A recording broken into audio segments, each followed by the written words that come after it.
Media Channel. Worldwide.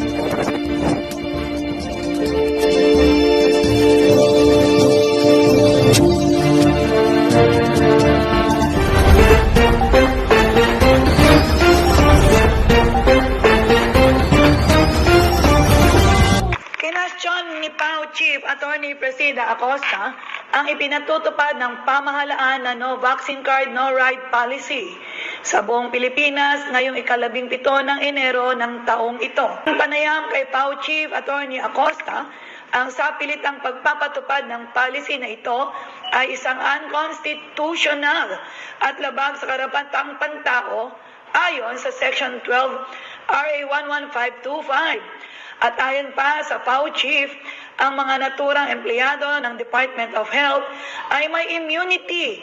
Maging ang mga manufacturer ng vaccine ay walang magiging pananagutan sa anumang side effect ng naturang bakuna.